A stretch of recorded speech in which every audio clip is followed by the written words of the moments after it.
रंगू kids channel. Ratauli नाम का एक गांव था। रसीली और माधव पति पत्नी थे और उसी गांव में उनकी एक छोटी सी मिठाई की दुकान थी। रसीली बहुत ही स्वादिष्ट मिठाइयाँ बनाती थी। उसके हाथ में जैसे कोई जादू हो। दूर दूर से लोग उसके हाथ की मिठाई खाने आते थे। एक दिन दुकान पर बैठे हुए, सुनो जी, आज ये हमारी दुकान सिर्फ हमारी बेटी की वजह से है, क्योंकि उसे मिठाई खाना बहुत पसंद था। वो रोज आपसे मिठाई लाने को बोलती थी और आप भी तरह तरह की मिठाइयाँ उसके लिए रोज लाया करते थे। उसे बार बार याद करके क्यों अपना और मेरा दिल दुखाती हो? वैसे भी ये दुकान मैंने उसी के लिए ही खोली थी, ताकि वो जब मर्जी अपनी दुकान से जी भर कर मिठाई ले सके। रोज की तरह तुम दोनों का ये फिर से ड्रामा चालू हो गया। अरे अब उसे याद करने से क्या फायदा? अच्छा हुआ जो मर गई। इतनी बदसूरत थी वैसे भी वो। अगर आज वो जिंदा होती तो मिठाई तो क्या, हम तुम्हारे घर का पानी भी नहीं पीते। किशन भाई, आप ऐसा क्यों बोल रहे हो? वो हमारी बेटी थी, हमारे जिगर का टुकड़ा। माँ बाप को उसके बच्चे हर रूप में अच्छे लगते हैं। और हाँ, एक बात बोलूं, हमारी बेटी सिर्फ तुम सबकी जली कटी सुनने से ही मरी है। उसने जानबूझकर अपनी जान दे दी नदी में कूदकर। पूरा गांव उसे चिढ़ाता था कि कितनी बुरी, गंदी, घिनौनी शक्ल की है। आज ये तुम जो मिठाई खाते हो वो सब उसके नाम से ही बनती है। तभी वहाँ लोगों की भीड़ जमा हो जाती है। क्या हुआ किशन भाई, इतना भड़क क्यों रहे हो? देखो जरा, ये दोनों बोल रहे हैं कि इनकी बेटी हम सब की वजह से मरी। हमने उसे मारा जानबूझकर। अच्छा हुआ जो मर गई। ऐसी बदसूरत बेटी होने से तो बेऔलाद होना अच्छा है। मेरी बेटी को देखो, दूध सी सफेद है। और एक वो थी तुम्हारी बेटी, सुबह सुबह उसकी शक्ल दिख जाती थी तो उल्टी हो जाती थी। वो तो मर गई, पर मरने के बाद भी आप लोग उसके बारे में कितना बुरा बोल रहे। मत बोलिए ऐसा, मैं और नहीं सुन सकती। आप लोग जाइए यहाँ से। पूरा गांव उनकी बेटी के बारे में बुरा बुरा बोलकर चला जाता है, पर रसीली और माधव के आंसू तो रुकने का नाम ही नहीं ले रहे थे।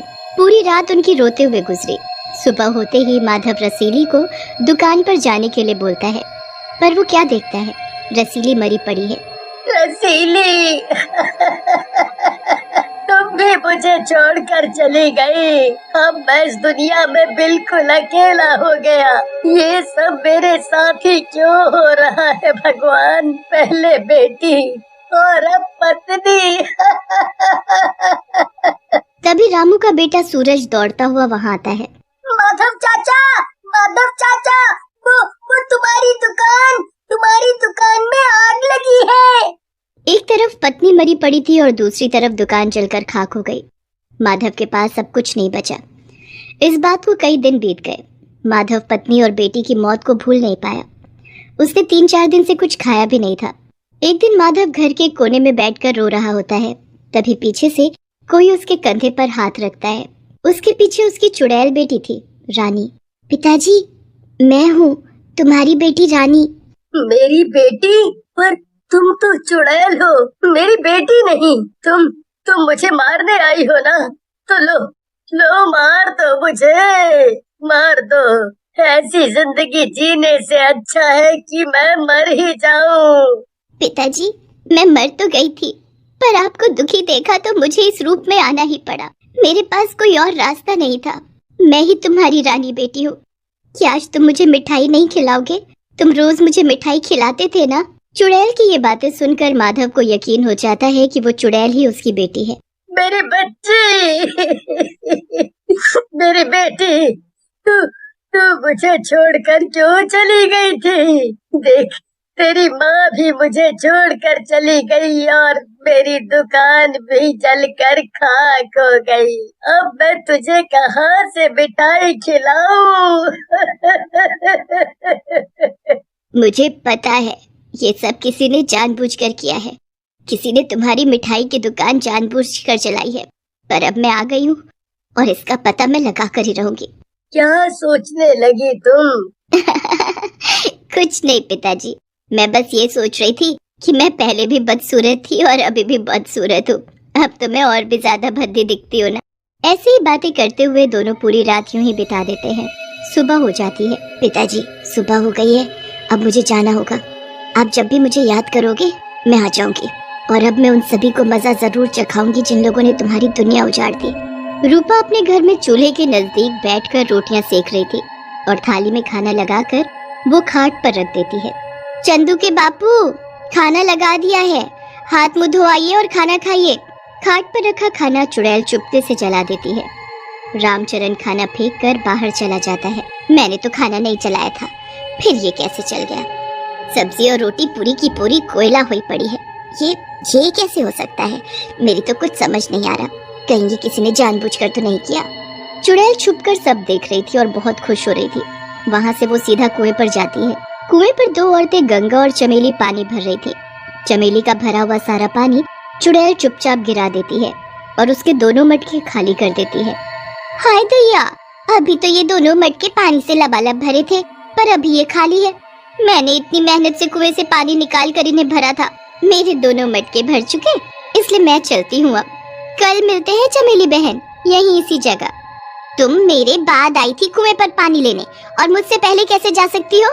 इसका मतलब तुमने चुराया मेरे मटकों का पानी। ये कैसी बात कर रही हो तुम? मैंने खुद कुएं से पानी निकाल कर इन्हें भरा है। मैंने कोई चोरी वोरी नहीं की। तुम बेकार में मुझ पर चोरी का इल्जाम लगा रही हो। चमेली गुस्से से गंगा के दोनों मटके फोड़ देती है। वो दोनों आपस में लड़ जाती हैं। लड़ो और लड़ो, तुम्हें लड़ता देख मुझे बहुत मजा आ रहा है। तुम लोगों ने मेरे पिताजी की दुकान जलाकर ठीक नहीं किया। चुड़ैल गांव के लोगों को आपस में लड़वाती तो किसी के जलते चूल्हे में पानी डाल देती। एक दिन चुड़ैल को पता चल ही गया कि उसके पिताजी की दुकान पर आग काशी ने लगाई थी।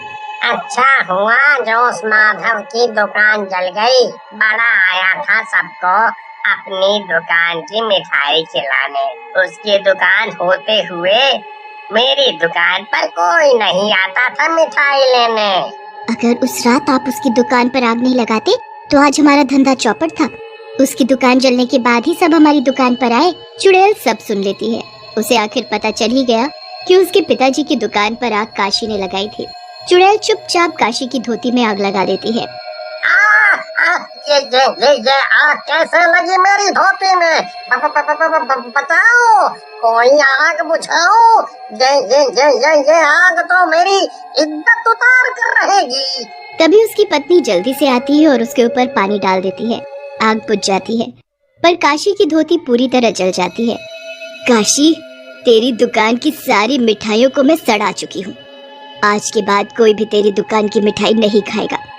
ये काम मैं सामने आकर भी कर सकती थी, पर नहीं तो तुम लोग फिर से मेरे पिताजी को उनकी चुड़ैल बेटी बोल बोल कर दुखी करते। वहाँ माधव अपनी दुकान को सही करने में लगा था। इस दुकान को मैं पहले जैसा कैसे कर पाऊंगा? कैसे होगा सब पहले जैसा? कैसे? पिताजी, रोते क्यों हो? ये दुकान फिर से बनाने में मैं तुम्हारी मदद करूंगी। वो तो ठीक है, पर मिठाई बनाने वाली तुम्हारी माँ तो चली गई। अब कौन बनाएगा उसके जैसी मिठाई? पिताजी, तुम बस देखते जाओ, मैं सब ठीक कर दूंगी। फिर क्या था, चुड़ैल लग जाती है मिठाई बनाने में, वो भी जल्दी जल्दी। रात भर में वो ढेर सारी मिठाइयाँ बना लेती है। तरह तरह की मिठाई देख माधव हैरान रह जाता है। पिताजी, ये सब माँ की देन है। मैंने माँ से सीखा था मिठाई बनाना। माधव बहुत खुश हो जाता है और अपनी बेटी को गले से लगा लेता है। फिर दोनों मिलकर दुकान को भी ठीक कर लेते हैं। उसमें सभी मिठाइयाँ भी रख देते हैं। मिठाइयों की खुशबू पूरे गांव में फैल जाती है। सभी लोग खुशबू की तरफ चल देते हैं और वो खुशबू का पीछा करते हुए माधव की दुकान तक पहुंच जाते हैं।